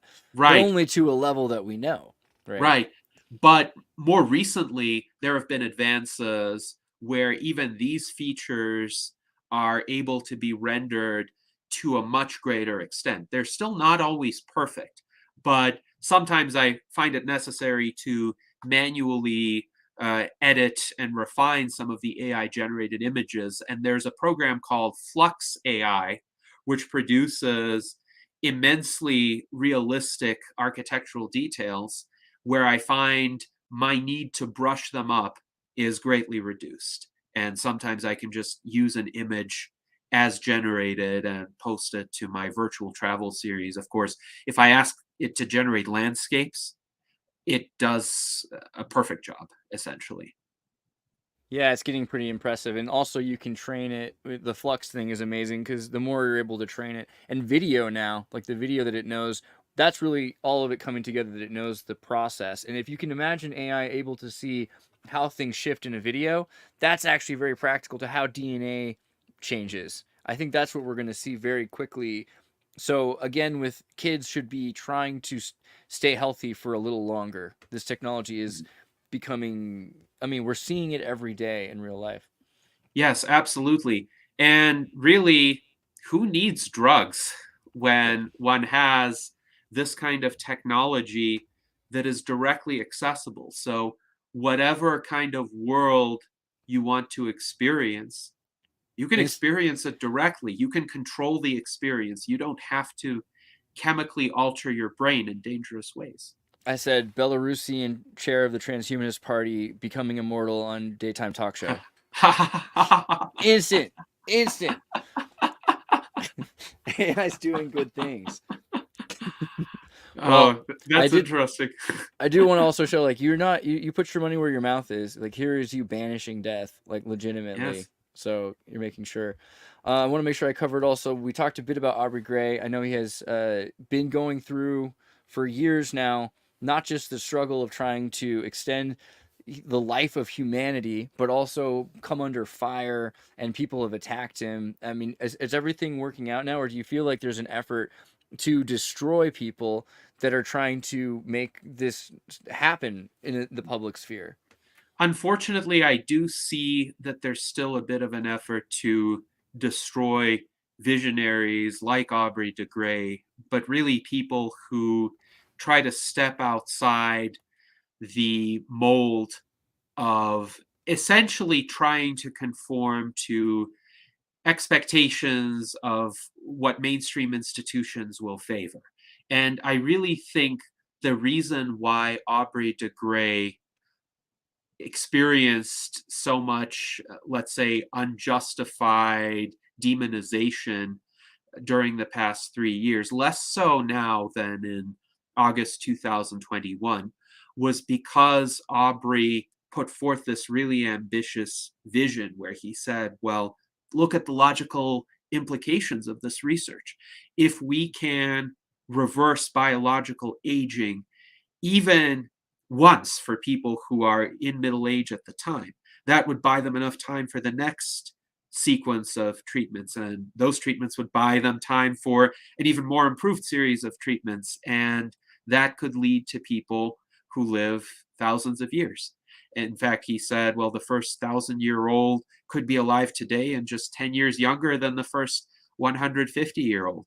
Right. Some people didn't like that. That was where I think you're right. I think that's where they freaked out. Right. In fact, one of the people who made the unjustified accusations against him, in particular, for a long time was writing about how she thought these kinds of statements about even 150-year lifespans were unjustified and irresponsible messaging, because her approach was what she specifically called strategic conservatism, which is to use messaging and rhetoric which would appeal to existing establishment gatekeepers like Big Pharma or government grant-giving bodies, which tend to err on the side of projects that have immediate returns that are kind of safer, less ambitious, less likely to fail, but also less likely to result in breakthroughs. And she really wanted to succeed in that kind of milieu.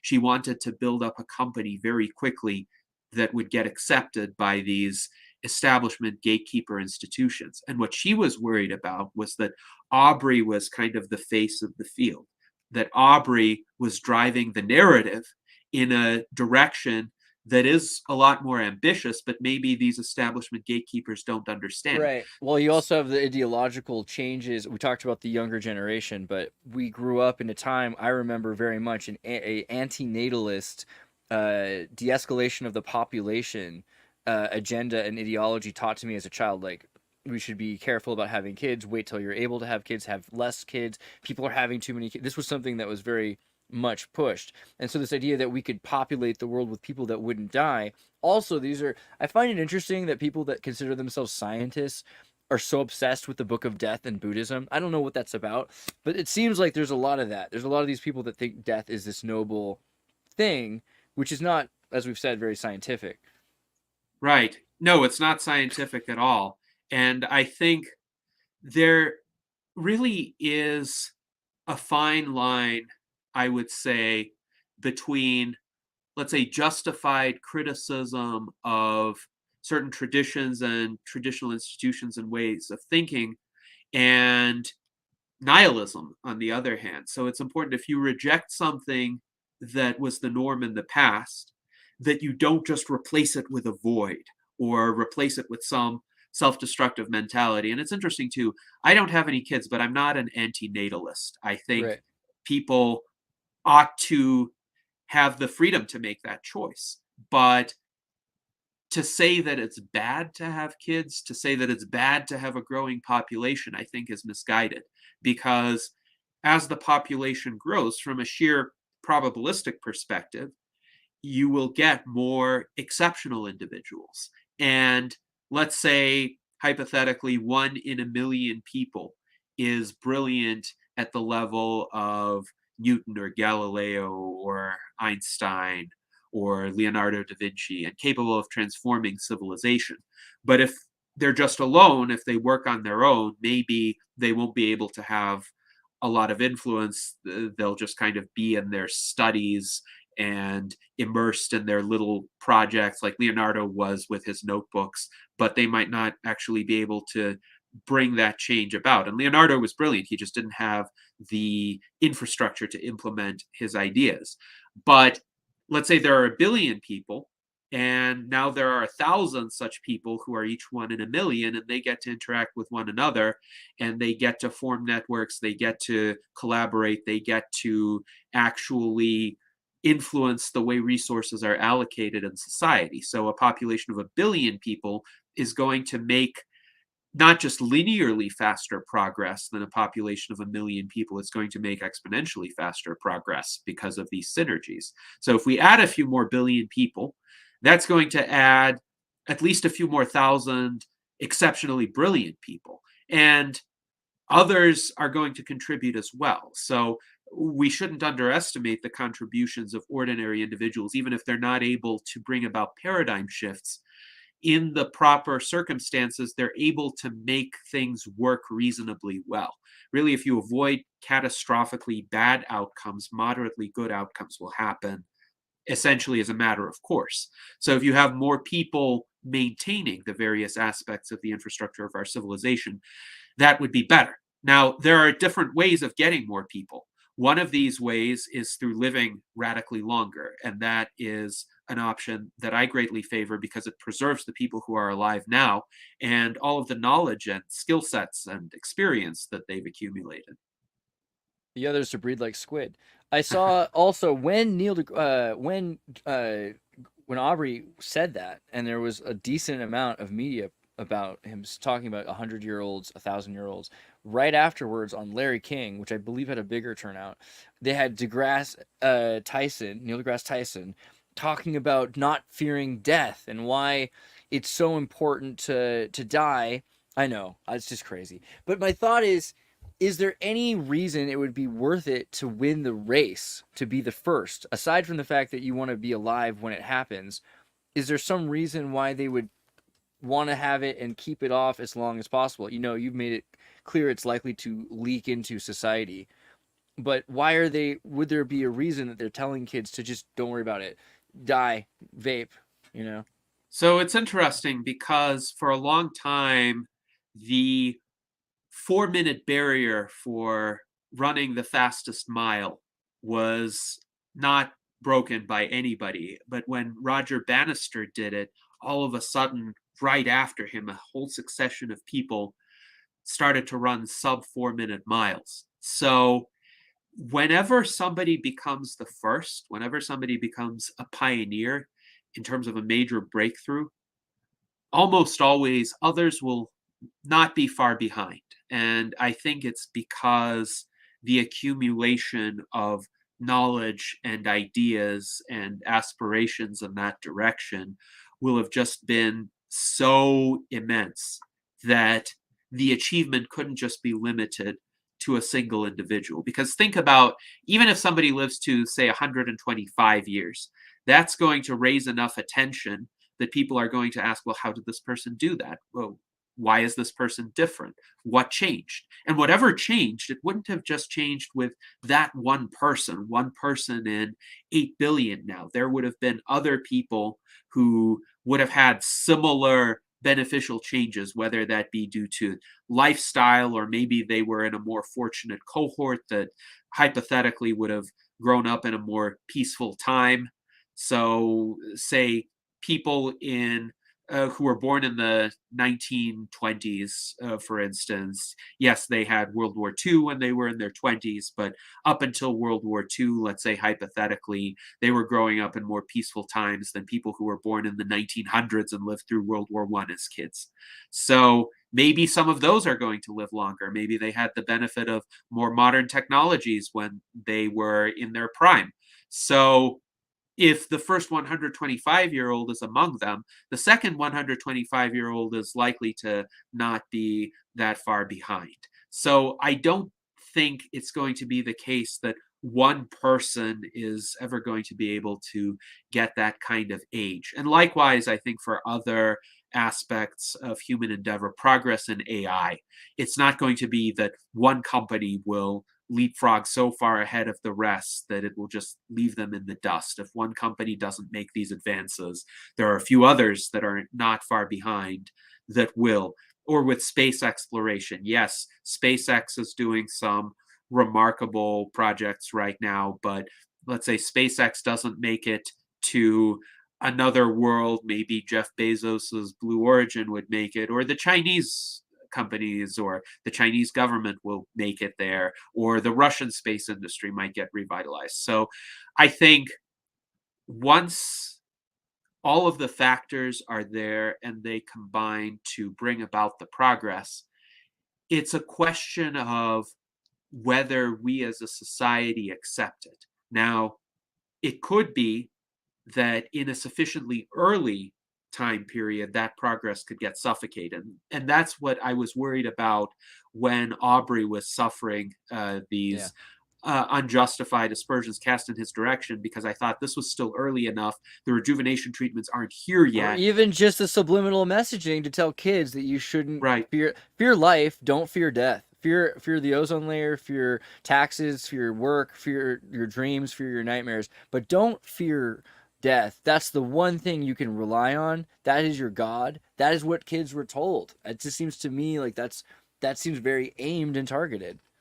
Yes, absolutely. And it's interesting how the cultural messaging has changed, even though we live in overall more prosperous times than many prior generations. There could be some unfavorable comparisons made, say, to our parents' generation, though not always. So my parents, of course, grew up in the Soviet Union, and I'm definitely more prosperous than they were at my age. But for people whose families also grew up in the United States, you could say, okay, young people today may not have some of the same opportunities, especially when it comes to purchasing housing or other larger scale goods. However, what is odd is in prior generations, say in the late 19th century or early 20th century, when so many immigrants came to the United States with virtually nothing, and they built entire prosperous lives from scratch at a lower level of technology because they had the work ethic, they had the confidence in a better future. Right now, the cultural messaging is trying to inculcate that confidence out of young people and indeed tell them, engage in whatever dissipative activity you feel like. And all that matters is how you construe your own identity, whatever that may be. And it doesn't matter what the real world consequences of that are. And I think that too is a misleading kind of ideology because it detaches a person from the real physical world on which human lives succeed or fail.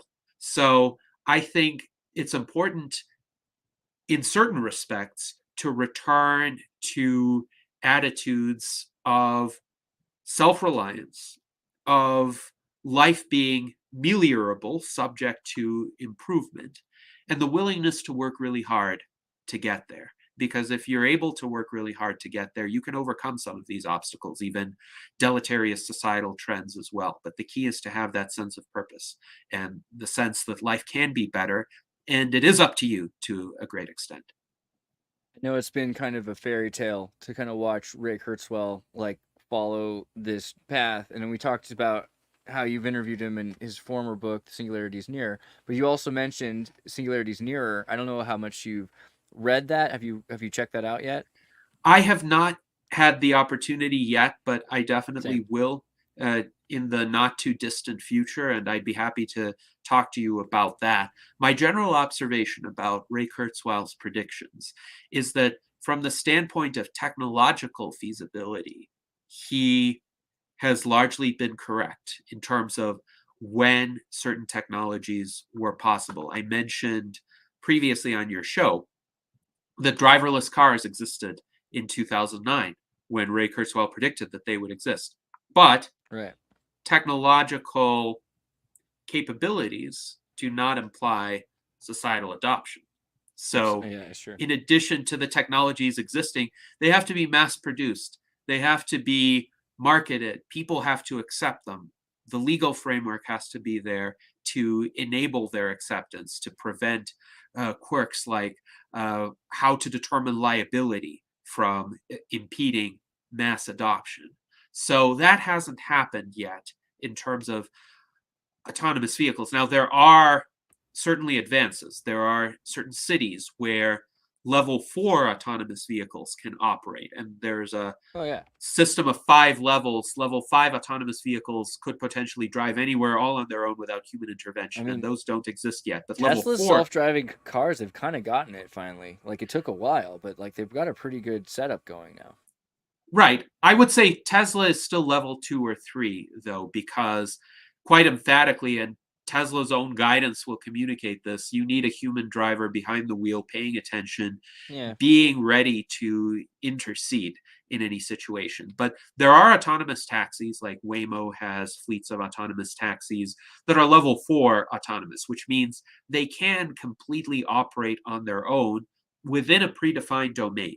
So that could mean, for instance, the streets of San Francisco. Let's say Waymo has the streets of San Francisco mapped out really well, and the cars know every corner, every little obstacle. They have a huge database, and they can detect minute changes, deviations from that. But if you take them from San Francisco and you transplant them into some other urban environment, they would not be as well suited to that. They might still do a pretty decent job, but they'll miss some of these edge cases. So for true level 5 autonomy, a lot more work still needs to be done.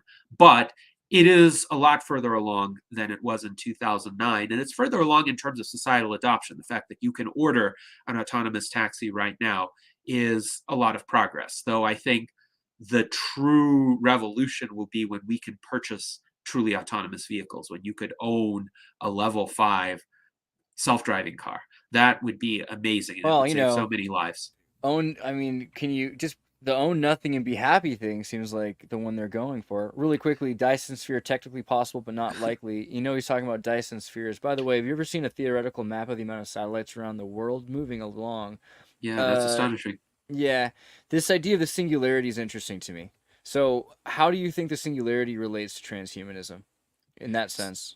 So I think we've already had 3 technological singularities: the agricultural revolution, the industrial, and the information revolution. And really, a technological singularity is an event horizon beyond which, for somebody from a prior era, it's essentially impossible to foresee exactly how events will turn out. As we approach that event horizon, we will be able to discern a bit more. So, for example, as AI technologies advance, we will have the conceptual machinery to even be able to talk about what they do, for instance.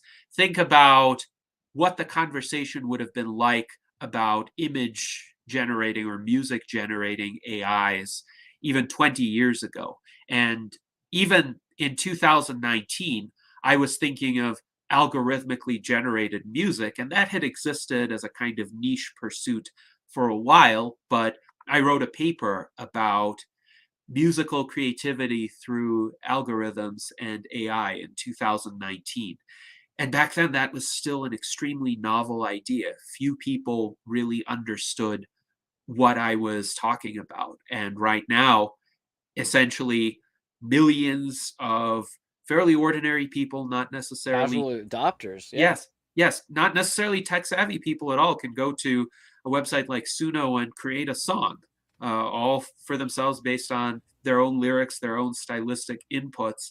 And it has brought about a genuine renaissance of creativity. But now people in the entire society have the vocabulary to describe what these systems do and an idea of what they could be used for. And once they have those concepts, they can take them to the next level. And some people who are more forward thinking might think about, well, how can these ideas be combined? How can these functionalities be extended to create even more functionalities to enable us to do something even greater, even more ambitious than what is able to be done right now?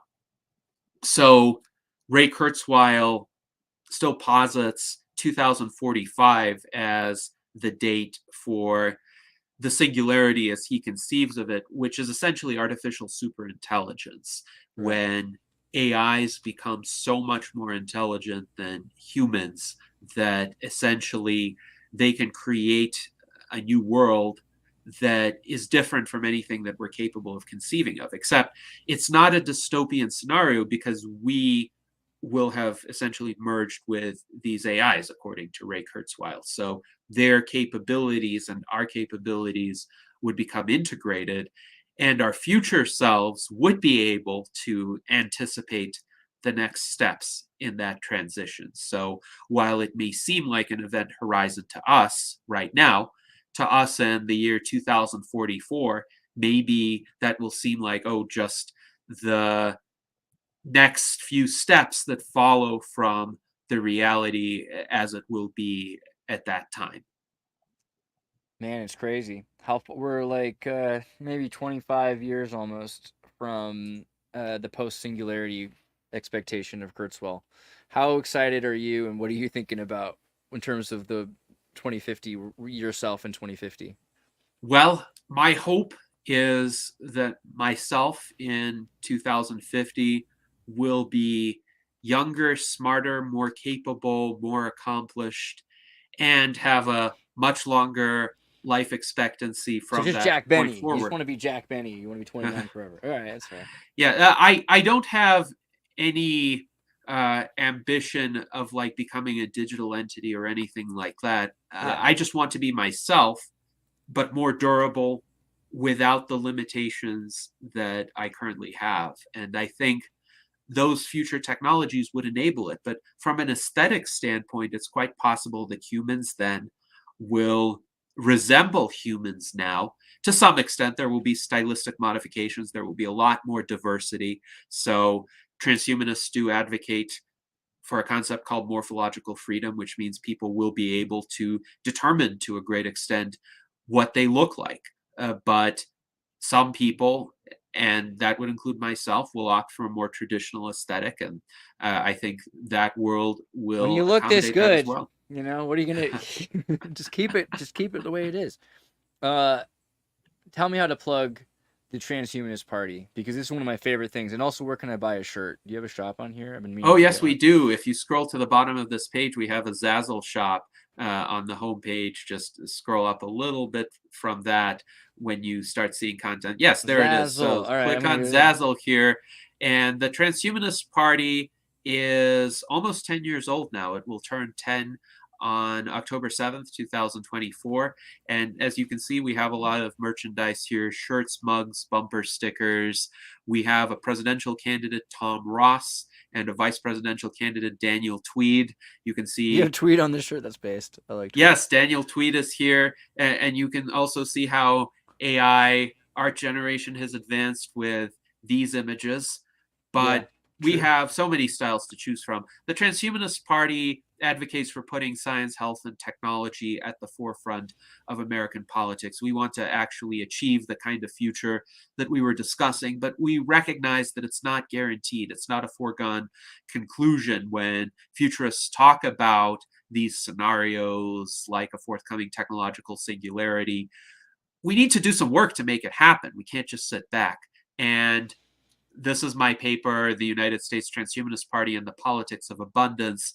It discusses the state of the USTP and the transhumanist movement through essentially the end of 2018, but it's still a good start if you want to learn about what we stand for and how we are trying to inaugurate a new paradigm for a politics of abundance, where we don't focus so much on zero-sum culture wars. We focus on the changes that will benefit everybody and empower all human beings, no matter what your background, your gender, your skin color, your religion. We have members from all over the world, actually, and we're a big tent. We welcome anybody who wants to participate in this collaboration to create a better future.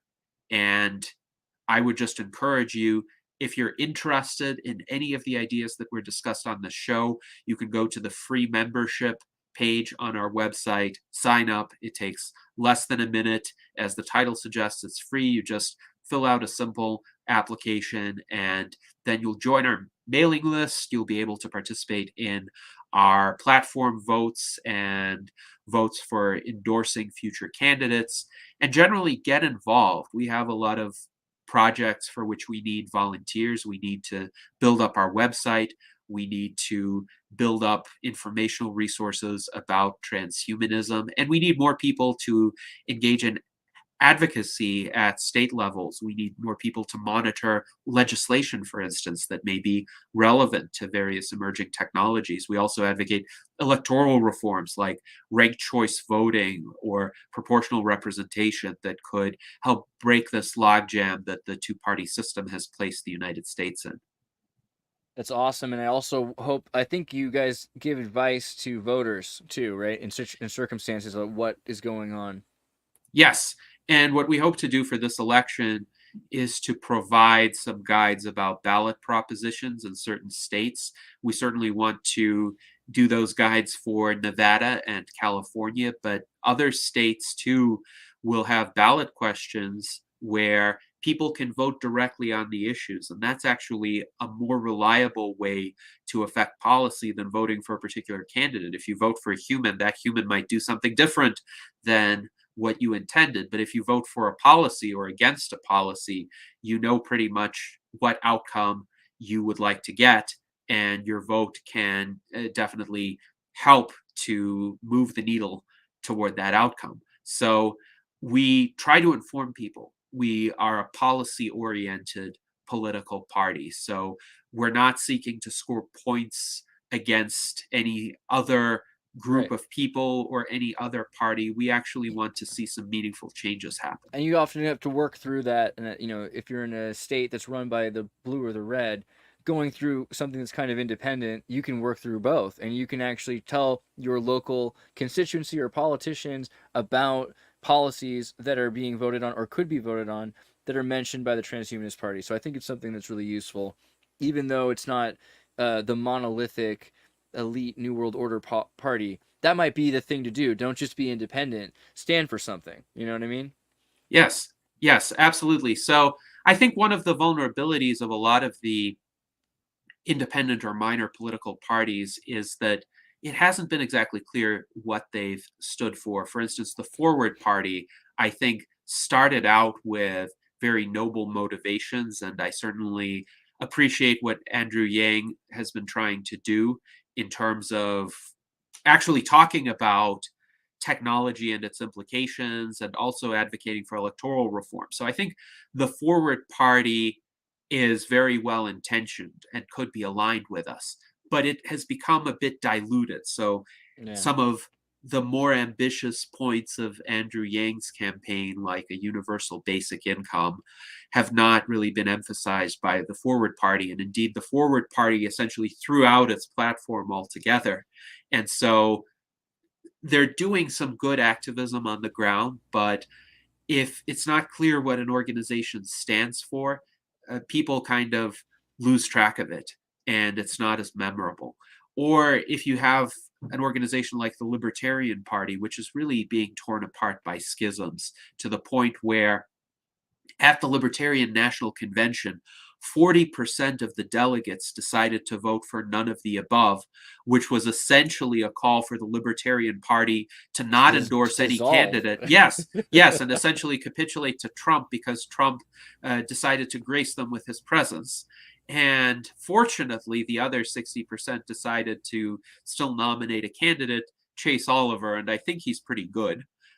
But I think the Libertarian Party can no longer really claim to be the party of principle. It's the party of whichever faction takes over the party machinery at the time and causes enough rancor in the meantime. So we need also an party interesting connection between Larry Ellison and Trump, but I'll leave that aside. I don't know.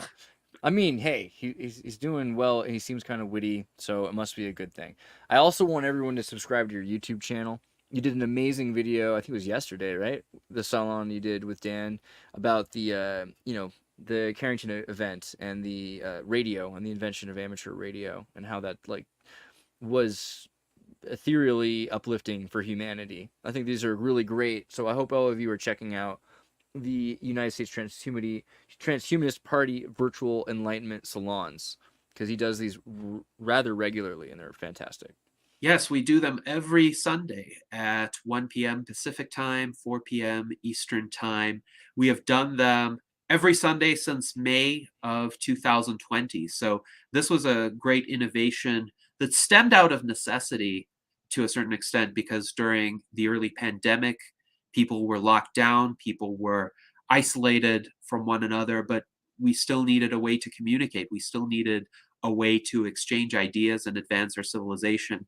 And sometimes we have musical performances for our salons. Sometimes we have discussions of AI, like this one with Peter Voss, who was one of the 3 people who actually coined the term artificial general intelligence. And he is working on AGI right now. He thinks the current large language models are not the path to AGI, but his approach may be a lot more promising than that. So we try to bring in actual innovators, people who are on the cutting edge. You have some people with some clout. Like, these are some pretty legitimate futurists. They're the people that are making the most progress. It's really impressive, man. I appreciate it. CW says, great stream and info. Hit that like and subscribe button, everyone. I tend to agree. I hope you all do too. Gennady, I hope to see you again very soon. It was a pleasure. Thank you, Andreas. Likewise, it was great speaking with you again, and I hope that we can all live long and prosper. Shakina, bro. Good to see you. This next story has been suppressed by mainstream media. Let's go to Andreas for more. Everybody, tune in to Recent Tartarians. Recent Tartarians. Recent Tartarians. Hello. Welcome to the Xirtus. Tune in for another exciting episode of wonder, imagination, and discovery.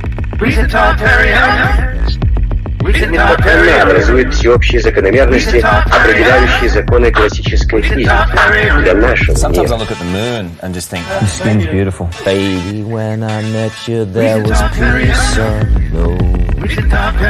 Что касается энергии наномер, то она превышает ядерную в немыслимое число раз. 10 в 74 степени. That's it. That's it. That's it. With your arms now. That's it. That's it. We